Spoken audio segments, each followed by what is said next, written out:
Saturday morning, it's beautiful. I'm Charlie Oliver. I'm the founder of Tech 2025. At Tech 2025, we actually have conversations like this. This is how I was lucky enough to meet David and the All Tech is Human team. So it's a joy to be here. We're going to talk about how technology makes us feel, okay, which is a big topic. This this is not live, correct? This is not.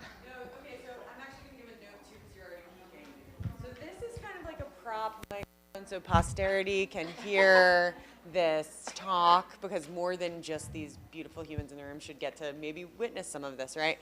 So I am filming for archival purposes. This is not amplifying. This is how we hacked with the tech we have. I'm the office manager of this space. We donate this space. We want to be able to make things happen, but that means we do certain things on a shoestring, right? So this is tech we had here that I figured out how to use as a recording device. Now what she was just doing here means that my audio is going to be peaking. You guys can't hear of this anyway. So for all of y'all, when you're speaking, you just want it at your chest resonance. So they're going to awkwardly like pass this prop. It'll be like a theatrical, beautiful gesture. It's like, this is my talking stick. And now I'm going to give you my talking stick. Sorry. And then I'm going to give you the talking stick, and so on and so forth. So like bear with them as they're doing this beautiful gesture. Thank you. Thank you so much. Yay. And we will try project. I will You guys project. can't hear. Yeah. So now I'm from Brooklyn, so you might actually end up telling me to shut the hell up because I can project, all right? Microphone check, what though? So, okay, let's get started. I want to introduce this amazing panel, and one of the things that we are going to do today that I love that these guys are doing is getting your feedback. We don't just want to know how like general people feel. We want to know how you feel about technology, and more importantly, we need to know how each other feels about technology in order for us to figure out some of these things. So, I'm going to introduce each one of the panelists, and then I'm just going to ask them to say just a couple of quick words about what they do, because I think people can definitely better express or explain what they do than I can. So first and foremost, we have Christina Cook, who is the author. Crook. I'm so sorry. Okay. I'm already messing up. All right. Okay. It's Christina Crook. All right. And she is the author of The Joy of Missing Out, Finding Balance in a Wired World. Christina Cook is the award-winning author of this book, right, which is awesome. Congratulations. Through her speaking and writing, she reveals how key shifts in our thinking can enable us to draw closer to one another, taking up the good burdens of local work and responsibilities, which is amazing. I'm going to go down the line and then ask each of you to say something. Then we have Yomana Abu Ghazaleh. Juana, thank you. Thank you so much. Okay. I'm sorry. Okay. She's Juanji. She's the chief instigator at Betwixt.us, and that is a new tool that is transforming the way we work by humanizing team engagement in the digital age. So I would definitely love to hear how you go about doing that. And then we have Lisa Siewert. Yeah, okay. I'm sorry, guys. You know what it is? I butcher names. I butcher my own name, so forgive me. So she's the founder of Open Idea Exchange, which is she's a creative researcher who facilitates technology design practices. She's the founder of Open Idea Exchange, an internet platform for the critique of technology practices and media arts. So if I can ask each and every one of you. Oh, I'm so sorry. Okay. All I had to do was scroll. Okay, so Giancarlo Pitocco, right, is the founder of Purposeful Coaching, and this is really interesting, actually. He studied the influence of technology on how people think, feel, and act. He's on a mission to help people thrive in the age of constant connectivity. Through his lectures and workshops, he helps people become aware of unconscious habits and discover how how to use technology in service of meaningful connection, growth, and creativity. So, thank you all for coming. If I can just ask you to each take the mic and just tell us how what it is that you do sort of impacts this discussion and moves the ball forward. Okay. Hi. What is not included in my bio, which is incredibly important and made me a little sad that it didn't show up because it was way too far down the line, is that I'm actually a mother of 3 children. And that really influences the way that I think about technology. Because for me, it's not hypothetical. It's not the impacts of our technology day to day. It's not hypothetical. It is very tangible for me because I'm watching 3 little people grow up into a world where the lines between what is real and what is unreal are blurring, where there are divisions in who has what and who gets it when in terms of adopting technologies, when parents are handing their kid their first smartphone, all these questions. So I'm a writer by trade, I'm an author, and I speak about sort of what it means to be human in a digital age. I'm currently working on another book about exactly that. So that's me. Thank you for the talking stick. Hey guys, I'm Giancarlo Pitocco. I work at a technology company, but I do spend a lot of my time helping people become aware of how technology can really serve you in a meaningful way. I think a lot of these conversations that come up in the press in particular paint technology in this really negative light. And so I try to strike the balance between saying technology is bad for us and here's how to live well with it by showing folks and sharing experiences about how you can live well with technology. And if you want to be part of civilization, you have no choice but to live with technology. So if you want to be part of this, how can you live among it and with it in a way that helps you thrive rather than being subject to it? And that comes from accepting our responsibility to have some say and some idea of the purpose for which we want to use the technology in our lives. A lot of people use it unconsciously. We just throw it into our lives. Oh, a new piece of tech, a new Amazon Echo, the new smartphone with this feature that we've never had in our lives before. We do it in an unthoughtful way. And so talking about today and what my work is all about is helping to raise the level of consciousness that people have about the control and choices, the agency they have over how and when and why they use technology so that it feels like a good thing versus a distraction from our real lives and what really matters. Thanks for having us. I'm Jumana. It's great to be here. I'm the chief instigator at Betwixt Us. Betwixt Us, Old English for between us. So the idea is actually to increase friction, digital friction on the internet instead of reduce it, because that's how relationships are built. That's how trust is built. It's over time. It's in small increments. It's not by making something easy and mindless. So our view is if great teams are built on trust, and then we have to be thoughtful about how we do that, and we do that through conversation. So we curate conversations that help people sort of peel the layers of the onion and get to know each other over time, and build a level of trust. And we uncover what lies betwixt them. So that's our goal, is to say it's not an either or. It's not make sure you have FaceTime. It's that we spend so much time in technology. Why aren't we spending some of it more thoughtfully, more conversationally, more intimately, so instead of just efficiently? Thank you.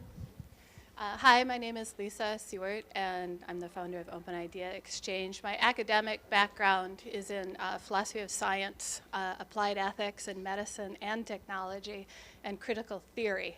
So I bring to the table the opportunity to look critically at the use of technology, when and how we're using technology, and whether or not that is commensurate with what we want it to do.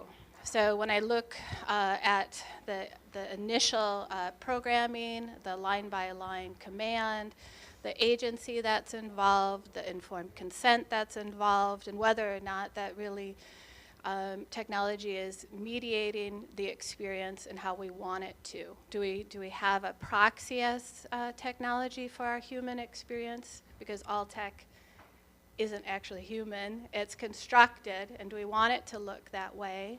And how does it envelop our experience in a day-to-day way and limit or expand that? Thank you.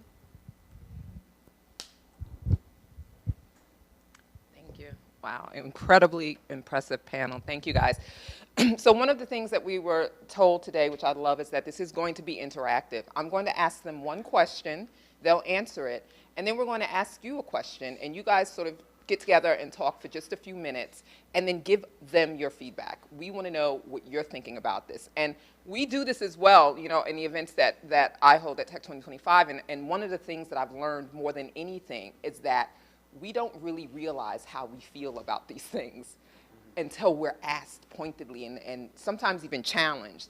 And so a lot of times at events, we get people who go, wow, I didn't even know that I felt so strongly. And what's happening, what I've been seeing, and I would love to talk to you guys about this, is that over the course of a year, I've seen people's emotions change drastically about the technology, from open curiosity to like just really like a little belligerent, a little sort of pushback. So we're going to try to address a lot of that today. My first question to you guys, though, to the panel, and this is, it has occurred to me in doing the research that I do and in sort of addressing this with clients that there is a lack of awareness about how we feel about the technologies that are changing us, right? And there's a fear that it's changing us so quickly that we not only aren't aware of how we're changing emotionally, but that we can't communicate it effectively enough to address it. Having said that, I thought about caveman drawings, right? I mean, if archaeologists will find something, a drawing from thousands of years ago, and it will speak to us, and it will be very clear in what that drawing meant. So my question to you, in trying to bring in sort of different aspects of this conversation to help us to talk about it in a more robust way, is if I gave you tools today, right now, right, paintings, crayons, whatever, and I asked you to draw me a picture explaining how technology makes you feel, what would that picture be? I love this question. I know you would. I'm an artist, so I'm like, and very visual. Oh man, it would be messy. It would be chaotic. There would be a lot of red. There would be a lot of black. It would be, yeah, it would look chaotic. Yeah, that's all. Building off of that, actually, as a photographer, I think of the famous photo. Have you guys seen the photo of the astronaut? I think his last name was McCandless. He's free floating in space in the spacesuit. So one of the first spacewalks that was ever done, and they photographed him against the black star field, just kind of drifting off in the spacesuit. That's a piece of imagery that I use a lot in my workshops and some of the marketing that I do, because I think it, for me, so clearly creates a visual metaphor of how I felt, or looking back, how I feel about the way I existed when I wasn't as conscious or mindful about how I use technology. And there's an artist named G. Lee who takes classic masterpieces, paintings, and edits them to show the subjects in the painting holding an iPhone or a selfie stick, like the one of Napoleon rearing up on his horse, he's holding a selfie stick. And the way I feel, the ridiculousness, the silliness that I feel when I look at those works that he does. He's on Instagram, G_Lee_. He's awesome.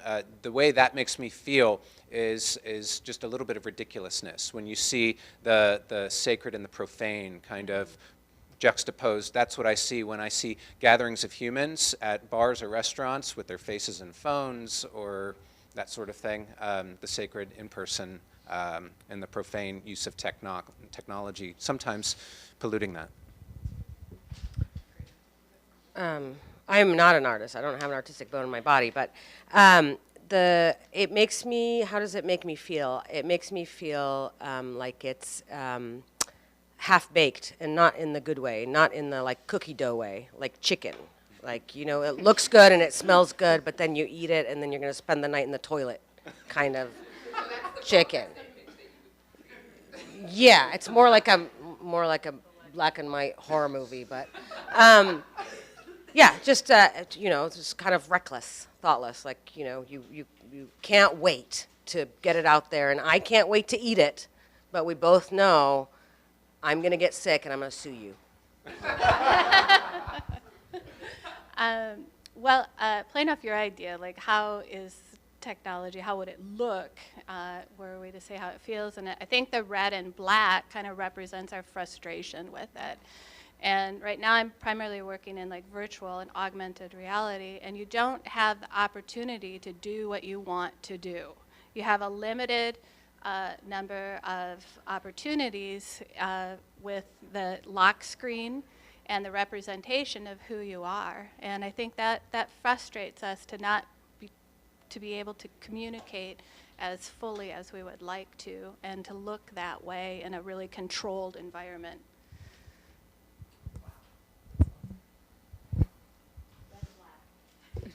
in black. And I feel, because I'm the moderator, I feel like I have to answer the question. I think everybody in here should answer this question today. My answer to that would be back 10 years ago when we first got on Facebook, I posted a photo that everybody thought was like horrible, and maybe it was. But it was a photo, it was an illustration of a man, he was blowing his brains out, but the bullet were words, and they were going in his brain, and they were coming out red and bright and splattering up against the wall, but they were words. So clearly it wasn't a literal like suicide, it was just the fact that there was information overload and it was exploding his brain. I would use that picture today, which is sad because I used it 10 years ago, right? So my last question before we turn it over to you guys, I mean, I asked Google, how does technology make us feel?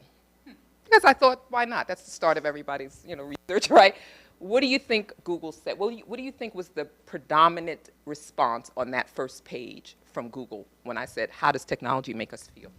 Well, I have two guesses. Okay, bring it. Okay, my first guess is overwhelmed. My second guess is connected. Okay. I don't know. I'm going to go with disconnected. Sorry, I peaked your levels. What does Google say? Right, so when I put it in Google say, in other words, I put it in as a search query and it spit back, obviously, the algorithm, the top search. Empowered and informed.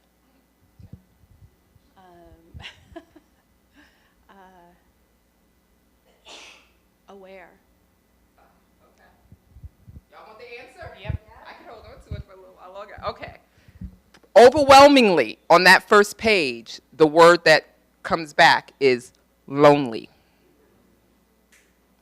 And I'm going to tell you that in the research that I did on asking, list all of the emotions that we have as human beings, right? What are feelings? In Wikipedia, it gives us the feelings and lists of feelings according to philosophers, Aristotle and everything, and lonely is not on that. And the words that we use today are not on that. So anyway, we're going to talk a little bit more about that. The question that we're going to ask you right now is, and we talked about this yesterday, guys, right? This was a great conversation that we had. Two things. The question that I asked them about, if you had to draw a picture or create an image for people years from now to look at, to explain to them or express to them how technology is making you feel, what would that image be? And keep in mind, someone might find it 1,000 years from now and learn about what we are today based on that image. I think what David wants us to do is to this will just be a few minutes. It's going to help us up here to understand what you guys are thinking too. So just partner up with 2 or 3 people and just kind of talk about it a little bit, if that's okay. Are you guys okay with that? I know it's a little uncomfortable because it's like, what do you mean how I feel? What? How do you feel? You talking to me? But I promise you, it'll be enlightening. All right, so we'll break you up in a couple of minutes, in a few minutes. Just find 3 or 4 people and just talk about it. Let's get some answers. I would love before we, hi, Paul. Hi. Okay, how you doing? He's in our community. So Awesome. we actually have an interesting combination of answers. Sorry.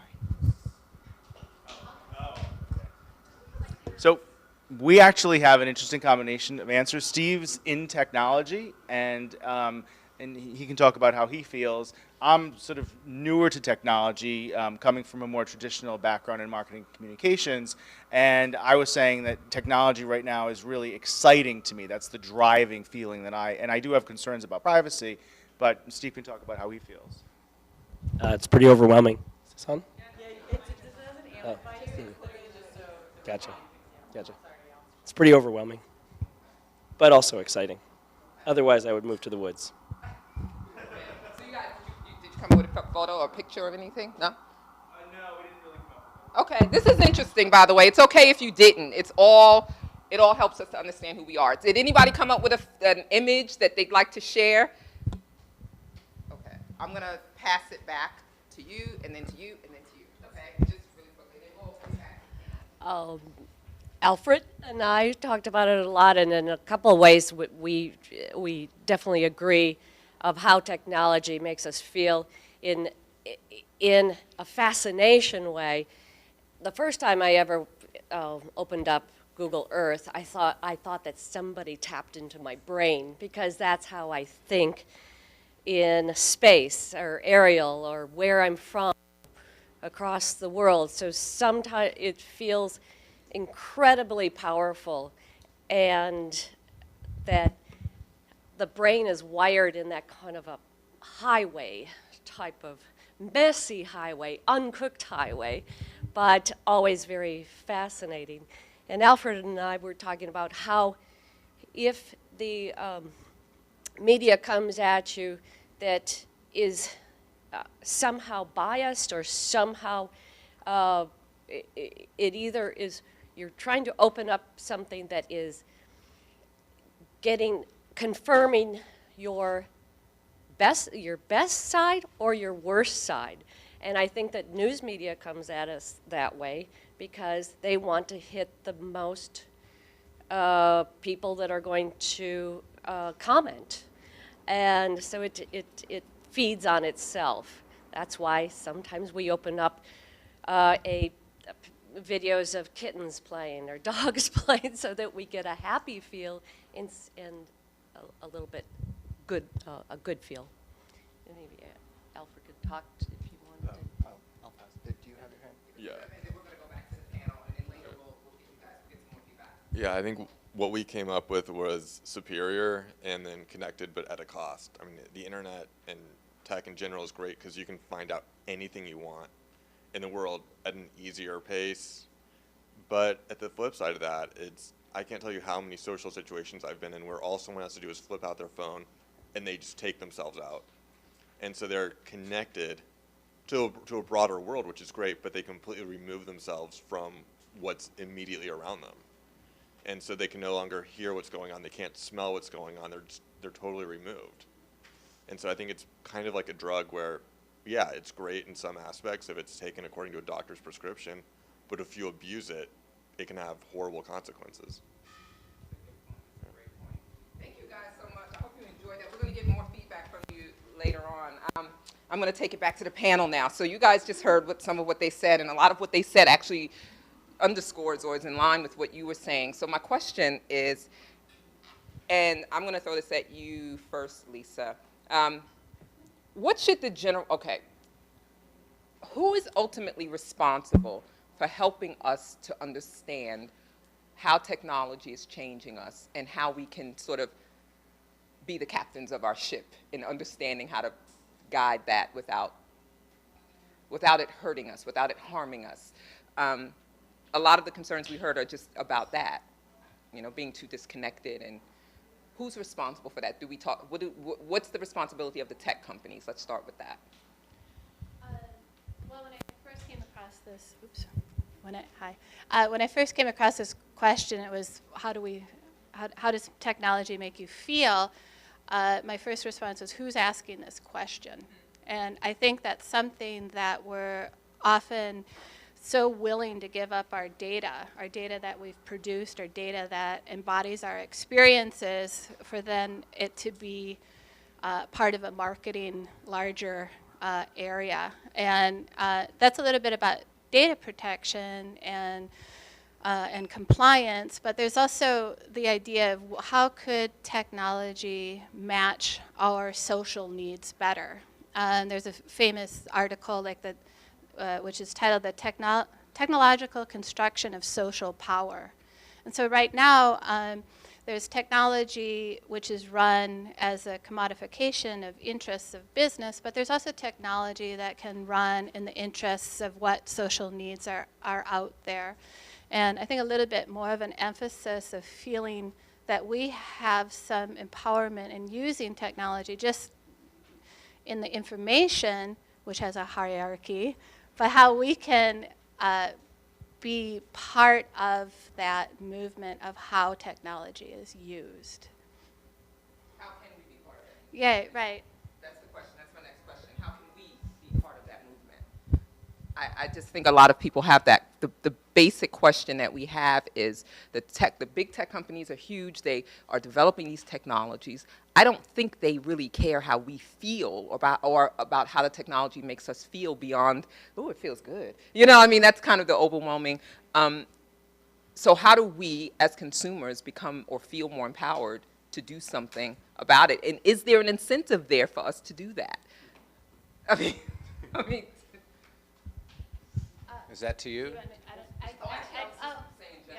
I can just finish that, I think that the incentive, what is the incentive of using the technology is the important part. And maybe I slipped and said aware with the Google response, because in some ways we are so overwhelmingly aware of each other, but not really aware of our own situation in this hierarchy of information. And I think realizing that we're the producers of the data and be aware of what we're doing online is a really fundamental part of it, besides compliance and privacy and law. So. Well, see, I think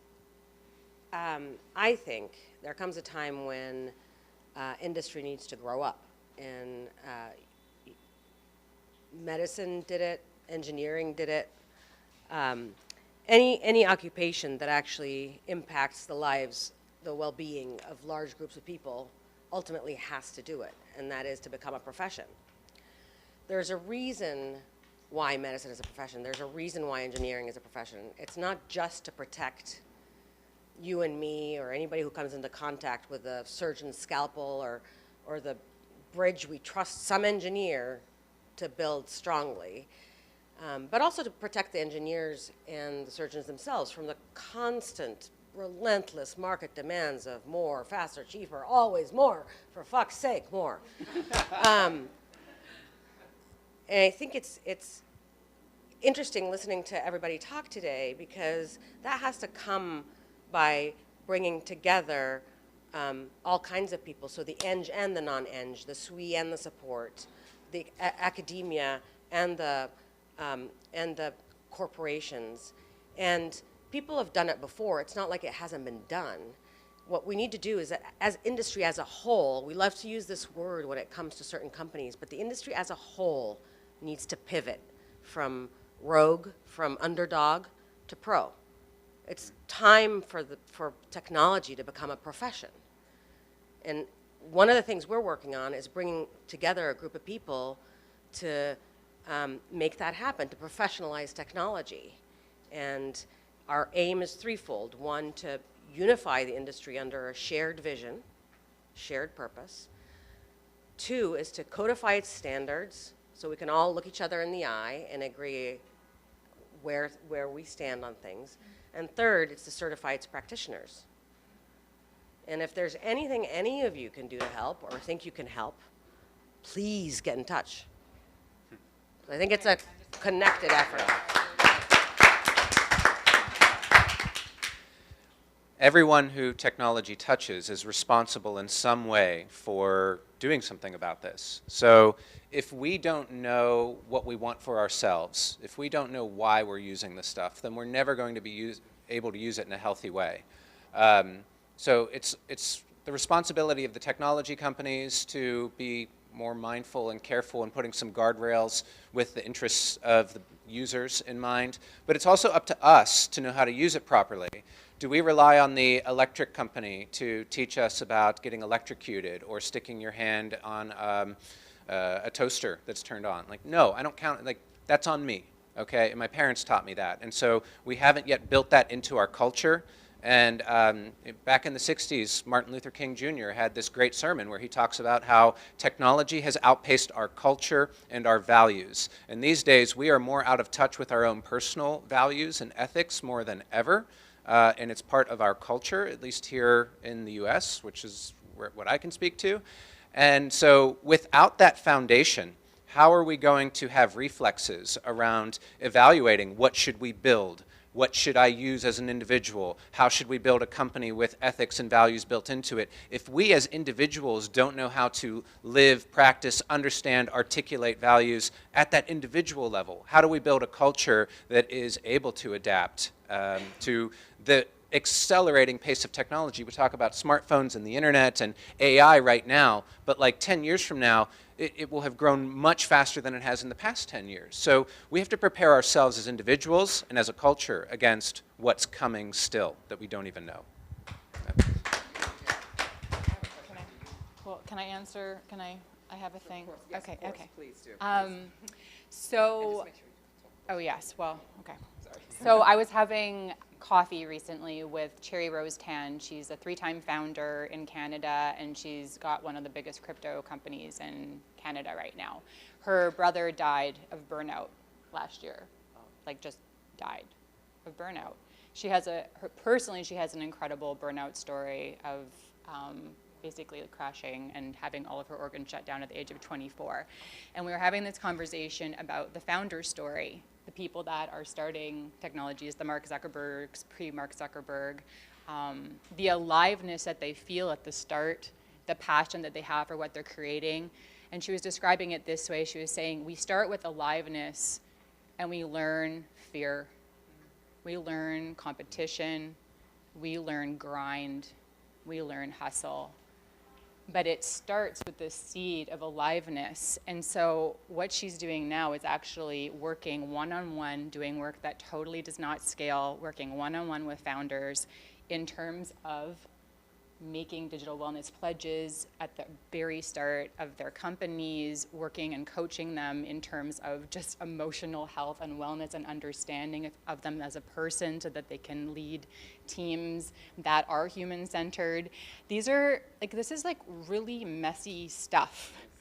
And I understand this really messy stuff because I'm a parent and I am a spouse, and I think a lot about efficiency. I love what you're doing in terms of trying to build inefficiencies and stickiness and all of these hard things into, sticky is the wrong word, because sticky means another thing in the tech industry, not sticky, but building this discomfort and challenge and making it more difficult to do things, because relationships, which give us most meaning, love, building these things into our lives is incredibly inefficient. It does not scale. It is so painful. Can I just say that being married is like the worst? Like, it's just so hard. Like, it's the best, but it is just the hardest thing. Like, it is the most inefficient work of my life.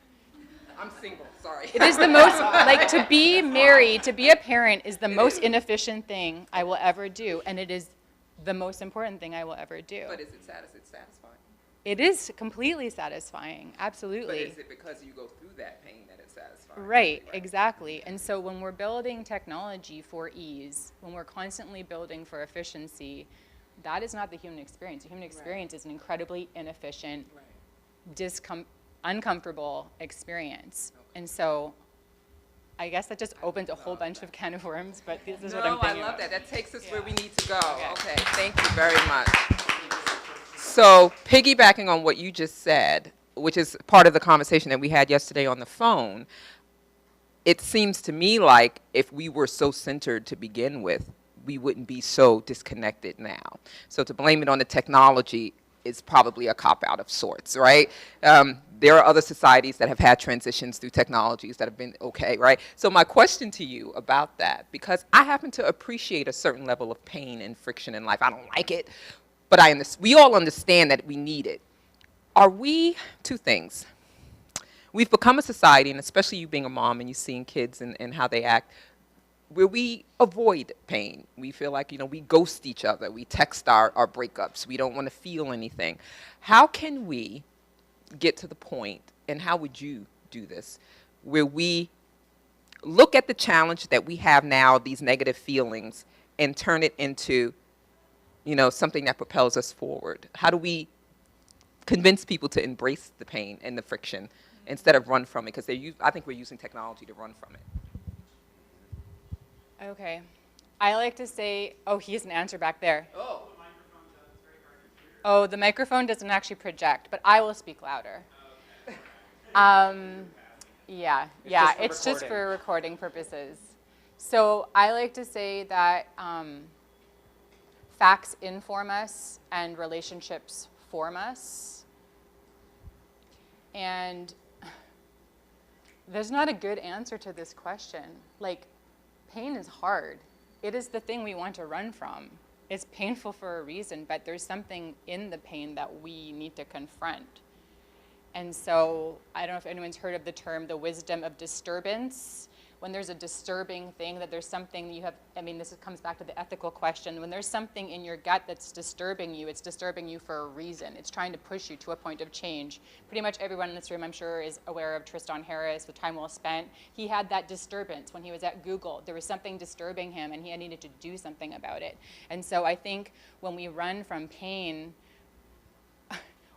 we got to look at the pain. Like, as a parent, if my kid's crying, there's a reason why he or she is crying. I need to understand what's happening there, and I need to do that same work for myself. And I think the scary thing is when parents and adults are not confronting their own pain and fear, because future generations are not going to know how to look at that pain and fear. The hardest work of my life is actually addressing all of my own garbage so that I can help my kids look at theirs and make sense of it. So this is not a technology answer from my perspective, but yeah. Well, at the human level, and talking about technology, our programming language is feelings. That's like the programming language that natural selection uses to influence our behavior. That's what you feel is, when you feel bad stuff, you move away from it. When you feel good thing, you move towards it. So basically, the fundamental programming language is advance towards or retreat away. That's kind of the fundamental moves we make. And it's way more nuanced. If you read about evolutionary psychology, you can really nerd out on that stuff. But what's really cool is we've evolved to have this rational thinking brain that is kind of like a simulation of our environment, where we can, before we take an action, before we move forward or backwards, we can simulate in our minds, what would happen if I move forward to go hunt that lion for dinner tonight by myself, if I'm living a long time ago, caveman. I'm probably going to die a horrible death and get eaten. Let me try a different approach. I could band together with a few of my fellow cavemen to go hunt together, and we coordinate and use language to communicate. That has a better chance of success. We're going to do that. The ability, and we've come a long way since having to worry about those kinds of things. I ask Alexa to order dinner for me sometimes, and there's no lion to worry about. But with this rational brain and this simulation mind, we now have the ability to create a little bit of separation between that programming language that nature has put in us and guides a lot of our unconscious behavior. And we can stop for a second before we just respond to those feelings. And we could actually choose what we want to do with the feelings, treat them as signals rather than facts or reality. Any of this stuff, that the way technology makes us feel, to a large extent, we get to decide how anything makes us feel. The same thing is true of technology. Now, some things are harder to make that choice about, and the more you face it, technology we face a lot, you have more practice and more opportunities to create that separation, create that pause, to decide, how do I want to feel about this? And once you make that decision, you get to decide how you want to employ the technology a little more thoughtfully. And I think that's way more, that's powerful. To me, that's empowering, not the technology itself, but that baseline understanding of self. No, that's okay. Did you want to say something? We're going to Oh, turn sorry. it over to the audience, but I would love for you to answer. Sure. I'll talk all day. No. See, I think I don't think that it's technology versus us. I think it's systemic. We are lazy fucking human beings, and a body in motion stays in motion, and a body at rest stays at rest. And if you make it easy for me to stay at rest, I'm just going to stay at rest. And we've done that with food. We've done that with a million things. If you make things easy, people will do it. And then we realize, oh shit, we made it too easy, and now we're obese. And I think it's really exciting to be alive right now, because we're in the middle of realizing that this is an opportunity we have to actually, come into this process at a time and think it through before it happens too fast. In other cases, it takes forever for us to see the results, but with technology, change is happening so fast that we are able to see, like, oh shit, like the oops, I didn't expect that to happen. We're catching ourselves, and it's exciting to say, okay, well, how do we step back and say maybe easy isn't the best thing? Maybe ultimately, instead of doing it easy, easy, easy and benefiting from that, because that's what capitalism wants us to do, but that's a whole other talk, we can sort of slow down a bit and say, and look at more long terms. And you see things like B Corps emerging. You're seeing things giving us opportunity to think about growth more holistically, and success more holistically, and progress more holistically. I think that was your thing yesterday about, like, one of the biggest things is how do we define progress? And if we define progress as, get more by expending less, sure, I'll buy a ton of cookies and weigh 600 pounds. But is that progress? Is knocking down old architecture progress?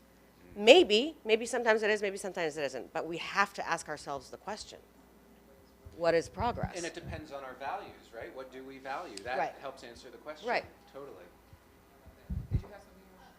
I can just say quickly, like if we're discussing pain, there's the idea that when you encounter something that's painful, it switches your own reality and your own framework. So it's painful so technology has also brought us more information about other places in the world and other people and their circumstances, but it's not necessarily allowing us to make a difference in those situations. So when it can also take us out of ourselves and to be more broadly aware of the circumstances of other people, because there's still a huge digital divide. There's still, in all of the other parts of the world that can use technology in a positive way if they have the power to do it. If they're not being asked, how does it feel?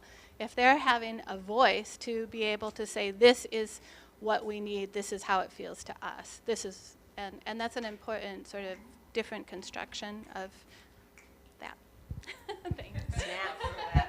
So we have about 7 minutes left. I want to give you guys an opportunity to ask questions, and then we're going to give them the floor last, and then we're going to give you a little bit of homework. She smiles. She's in college. She's like, no. So does anyone have any questions? Okay. We're going to try to get in as many. I just ask that you make it really kind of short, quick questions. Yeah, I think a lot of the conclusions or like the focus of your answers just now is like slow down, think about being more inefficient, right? But I still have the question like how? So what should we at a personal level perhaps? What can we at the personal level do to get into that space? Because it doesn't seem to be very easy for me to constantly take a step back or to confront that pain and those feelings. Yeah. So, I feel like we could both talk about this a lot, but the simple thing that I ask folks to do if they ask for one small change to make, to add some friction there or to create some space to be with yourself, that's to leave the phone outside of the bedroom when you go to bed at night and don't touch it for the first 15 to 30 minutes after you wake up in the morning. If you could create that space for yourself to just check in, whether you meditate or read or just make coffee and sit there, like take care of your mental and emotional hygiene before you let the world into your mind. The same way you wouldn't leave your apartment, hopefully, without showering and putting on deodorant. It's the same kind of thing. Create that space to be with yourself, to know yourself. And that sets the foundation to inform all the other things around it.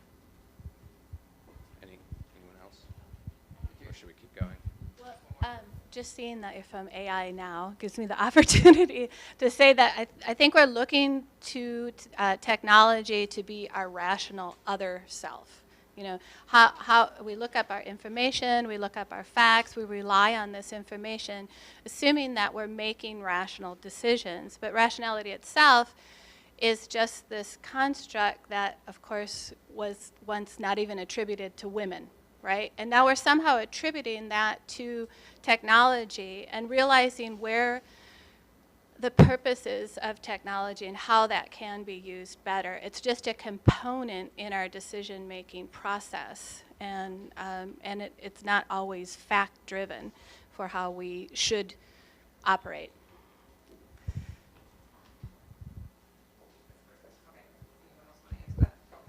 So we are going to, no more questions. Right. Okay. Here's the thing. Here's the great thing. We have a full day. I have to thank the panelists. You guys will be able to talk to them in the meantime. Yeah, in the meantime, which is probably going to be better. I thank you guys for a couple of things really quickly. Number one, thank you for your feedback on your question that we asked. I implore you to I want to talk to you guys afterwards, and I'm sure that they want to hear your answers. The question that I had and the homework, and I hope you guys agree with this, is when you're mingling with people today and maybe tomorrow and over the weekend, instead of asking the question, what do you do? Maybe ask them, how does technology make you feel?